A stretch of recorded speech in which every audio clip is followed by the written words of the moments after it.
The European Space Agency's science program, called Cosmic Vision, includes ambitious cornerstone and medium-sized missions. The goal is to get more knowledge about the universe, about the solar system, and to educate the public about our origins, about scientific challenges. It's also to challenge new technologies, which later will have a spin-off for the daily life of our citizens. But ESA's Cosmic Vision program also encompasses small, relatively low-cost missions. These have been given the generic name SMART, Small Missions for Advanced Research in Technology. SMART-1 is the first of these missions. Its primary objective is to flight test key technologies for future space exploration. ESA's Bepi Colombo mission to explore the planet Mercury and Solar Orbiter could be the first to benefit from SMART-1's demonstration. The origin of the SMART-1 mission is in the desire we had to go to planet Mercury with a cornerstone mission. We had been studying in the past Mercury missions, but they were relatively modest. This time we wanted really to do a very important scientific mission to planet Mercury. SMART-1 is the first European spacecraft to travel to and orbit around the Moon. It will also be the first time that ESA uses electric propulsion as primary propulsion.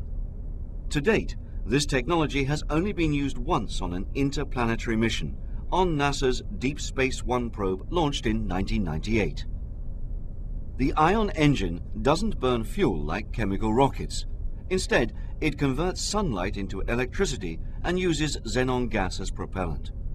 As shown here, there's a constant increase in speed over time, and the ion engine can fire for extremely long periods.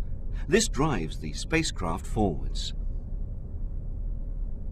In addition to testing a key technology, the SMART-1 mission has a further, much broader objective: the Moon, our closest neighbor in the solar system, which still arouses wide public fascination. 30 years after the Apollo era, many people imagine that robots and humans will soon again walk on its surface.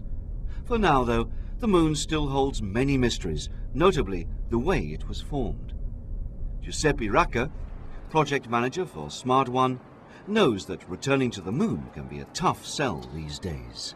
People may ask, why do we need to have additional scientific investigation about the Moon while we have already had even astronauts walking on the Moon surface, and a lot of samples have been brought back to Earth from various locations on the Moon.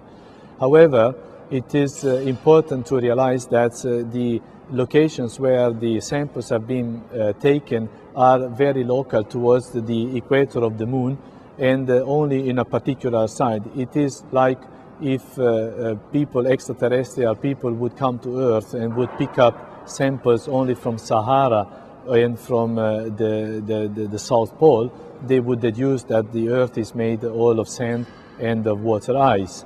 This is not in reality true. And with the instruments we have today, we can really look at the Moon from an orbit, from outside, and really being able to understand what is on the surface without having the need to land in all places and taking samples in all places. Once again, beauty and science will go hand in hand. In the process, SMART-1 will be providing some fascinating science. Besides relying primarily on solar electric propulsion to leave the Earth and reach the Moon, the spacecraft will also carry out a complete program of scientific observations in lunar orbit. SMART-1's science payload features many innovative instruments, as well as advanced tools that could make a significant contribution to a better understanding of the formation and evolution of rocky planets and moons. The SMART-1 spacecraft will be launched in mid-2003 as an auxiliary passenger on an Ariane 5 launcher. It'll spend 6 months in lunar orbit, mapping the Moon's surface and evaluating the new onboard technologies. The project is driven by a small, motivated team at the European Space Research and Technology Centre, ESTEC, in Noordwijk in the Netherlands. For most of us, travelling through space propelled by ionic beams may sound like Star Wars science fiction, but thanks to these men, this technology is very much a reality, and it will be the key to a whole new era of space exploration.